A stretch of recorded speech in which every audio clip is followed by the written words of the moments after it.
কৌস্তুভ রায়ের জামিনের মামলায় বিপাকে ইডি। আদালতের নির্দেশ মতো পাঞ্জাব ন্যাশনাল ব্যাংকের 50 লাখ টাকার ডিমান্ড ড্রাফটের নথি জমা দিতে ব্যর্থ ইডি। শুধুমাত্র ব্যাংক স্টেটমেন্ট দিয়েই ক্ষান্ত থাকলো ইডি। জামিন মামলার শুনানি শেষ, 15 জুন রায় দেবে বিশেষ আদালত।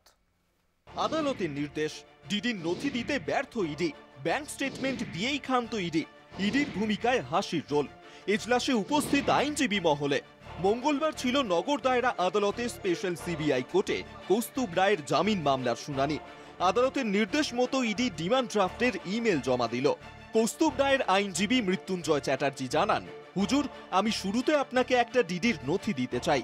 এই ডিডির সঙ্গে মামলার কোনো সম্পর্ক নেই। আমি শুধু দেখাতে চাই পুরনো ডিডির কপি চাইলে তা কেমন ভাবে ব্যাংক দেয়। এটা বহু পুরনো একটা ডিডির কপি। ব্যাংককে চেয়েছিলাম, ব্যাংক বানিয়ে দিয়েছে। আমি রেফারেন্স হিসাবে দেখতে দিলাম, এটা দেখতে কেমন হয়, চাইলে যে পাওয়া যায় তাও বোঝাতে চাইলাম। বিচারক ইডির আইনজীবীকে বলেন, এই যে নথি দিলেন সঙ্গে একটা পেন ড্রাইভ, এটাই কি আছে? আমি তো শুধু ডিডির কাগজটা চেয়েছিলাম। ইডির আইনজীবী অরিজিৎ চক্রবর্তী জানান, ব্যাংকে যে মেল করা হয়েছিল তার কপি দিলাম। বাকি তথ্য ওই পেন ড্রাইভে আছে, কয়েক হাজার পাতা, তাই পেন ড্রাইভ।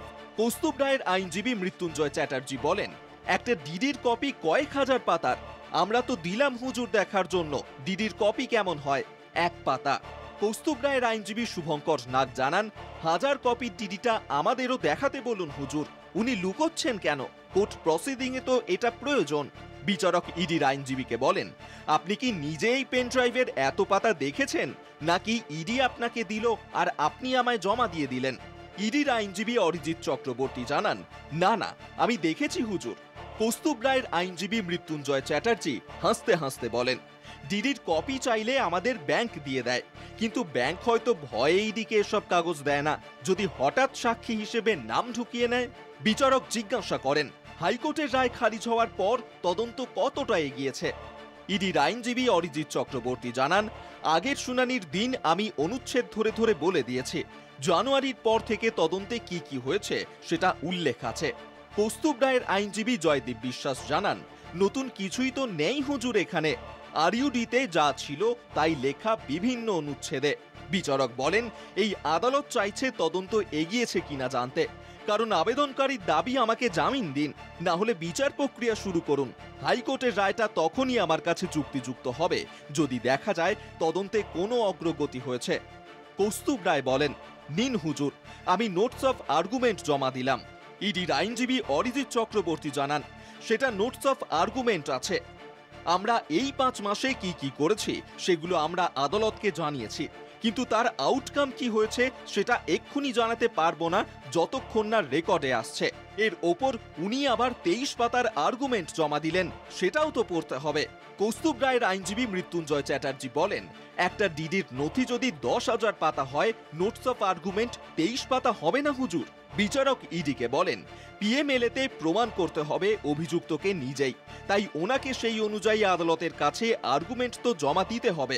কৌস্তুভ রায় বলেন, 5টা বিলের হিসাব লেজারে আছে, পাশাপাশি টেলিকাস্ট সার্টিফিকেট আছে। হুজুর, আমি 1,25,00,000 টাকা পাই। বিচারক কৌস্তুভ রায়কে বলেন, আপনার হিসেব অনুযায়ী 40 বিলের লেজার আছে। কৌস্তুভ রায় বলেন, হুজুর, ইডির মতো তো আমি 50 লাখ টাকা বাদ দিয়ে দিতে বলতে পারবো না। আমার হিসেব অনুযায়ী 40টি বিল জেনুইন। যে 5টি বিল ওরা বলছিলেন আমি সেগুলি টেলিকাস্ট সার্টিফিকেট দিয়েছি, আগেই দেওয়া ছিল, আমি সুবিধা হবে বলে সংক্ষিপ্তভাবে আবার দিলাম। সেকেন্ড ধরে ধরে বিলের হিসেব মেলানো আছে, আবার লেজার অনুযায়ী মিলিয়ে দিয়েছি 1,25,00,000, আর ইডির দেওয়া হিসেব ধরেও মিলিয়ে দিয়েছি 1,25,00,000। দুভাবেই আমি মিলিয়ে দিয়েছি হুজুর। বিচারক বলেন, 40টা বিলের হিসাবই তাহলে আপনি দিলেন, তাই তো? আপনি বলেছেন আপনিই টাকা পান, তাই তো? কৌস্তুভ রায় বলেন, হ্যাঁ হুজুর, প্রথমটার শুধু দিতে পারিনি 57,000 টাকা, ওটা চাইলে আনাতে হবে, অনেক পুরনো, আমি টাকা পাই, আর আমি 11 মাস জেলে আছি। কৌস্তুভ রায়ের আইনজীবী শুভঙ্কর নাগ জানান, ইডির দেওয়া ডিডির মেল কি আমি দেখতে পারি?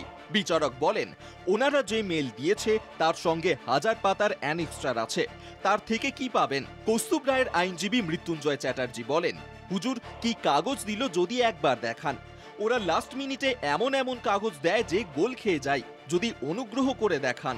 বিচারক বলেন, নিন কাগজটা দেখে নিন। কৌস্তুভ রায় বলেন, হুজুর, এই ডিডির কপিতে তো ডিডিটাই নেই, ব্যাংক অ্যাকাউন্টের হিসাবটাই তো আবার দিয়েছে। কৌস্তুভ রায়ের আইনজীবী জয়দীপ বিশ্বাস জানান, আর্থিক দুর্নীতি মামলায় অভিযুক্তকে জামিন দেওয়ার সময় আদালতকে মুখ্যত দুটি জিনিস দেখতে হয়।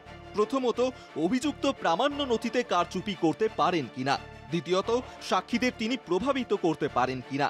হাইকোর্টের রায়ের পর আমায় একবারও জিজ্ঞাসাবাদ করা হয়নি, তারপর যে চার্জশিট পেশ করা হয়েছে তাতেও কৌস্তুভ রায়ের নাম নেই। আমরা হাইকোর্টের ডিভিশন বেঞ্চে মামলা প্রত্যাহার করেছি, এখন বেরিয়ে নথি নষ্ট করার কোনো প্রশ্নই নেই। আমায় যেভাবে গ্রেফতার করা হয়েছে সেটা পূর্ব পরিকল্পনা অনুযায়ী।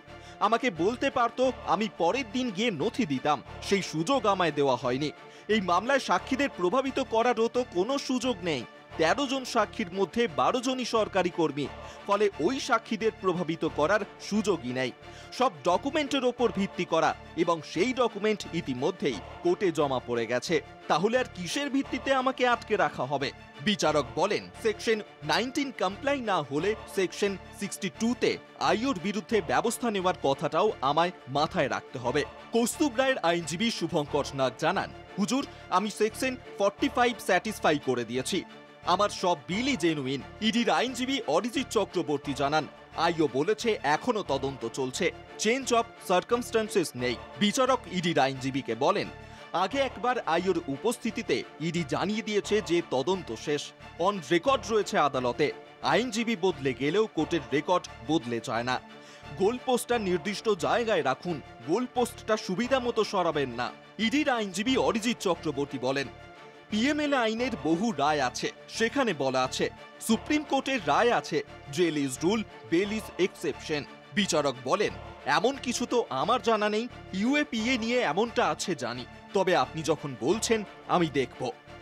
পিএমএল আইনের সেকশন 45 নিয়ে সন্তুষ্ট হতে হবে আমায়, আর আপনি যদি পিএমএলএ নিয়ে সুপ্রিম কোর্টের রায় দেখিয়ে দিতে পারেন যেখানে আছে jail is rule, bail is exception, তাহলে তো আমার কাজ আরো সহজ হয়ে গেল। কৌস্তুভ রায় জানান, হুজুর, সংবিধান থেকেই সব আইনের সূত্রপাত। অনুচ্ছেদ 21-এ ব্যক্তি স্বাধীনতার কথা বলা হয়েছে, সে বিষয়ে অনেকগুলি মামলাতে সুপ্রিম কোর্টের রায়ও রয়েছে। আমি কিছু নোট করে এনেছি আপনাকে দেখাবো বলে। আপনি যদিও আমার থেকে অনেক ভালোভাবে এগুলি জানবেন হুজুর, মামলার বিচার প্রক্রিয়া দীর্ঘদিন পরেও না শুরু হলে জামিন দেওয়ার নজির রয়েছে হুজুর। বিচারক বলেন, আমি দীর্ঘদিন এই মামলাটা শুনলাম, হাইকোর্টের জামিন বাতিলের রায়টা আমায় ভালো করে পড়তে হবে। মেরিটে শুনানির ওপর জামিন নাকচ হয়েছে, নাকি ইডির অনুসন্ধানের সময় চাওয়ার কারণেই জামিন নাকচ করা হয়েছিল, সেটা ভালো করে আমায় বুঝতে হবে। আমার কয়েকটা দিন সময় লাগবে, অর্ডার আমি রিজার্ভ রাখছি। শুনানি শেষ, রায়দান স্থগিত। 15 জুন কৌস্তুভ রায়কে কোর্টে হাজিরার নির্দেশ দেওয়া হয়েছে। ওই দিনই জামিন মামলার রায় দেবেন মাননীয় বিচারক প্রশান্ত মুখোপাধ্যায়। আদালতে থেকে বেরোনোর সময় রুশ দার্শনিক রোজা লুক্সেমবার্গকে স্মরণ করলেন কৌস্তুভ রায়। গণতন্ত্র এবং স্বাধীনতা সেই মানুষগুলোর জন্য নয় যারা সরকারের সমর্থক, গণতন্ত্র এবং স্বাধীনতা সেই মানুষগুলোর জন্যও নয় যে কোনো বড় দলের সমর্থক, সে যত বড় দলই হোক না কেন। স্বাধীনতা এবং গণতন্ত্র মানে সেই মানুষগুলোর জন্য যারা একটু অন্যরকম। কলকাতা টিভি।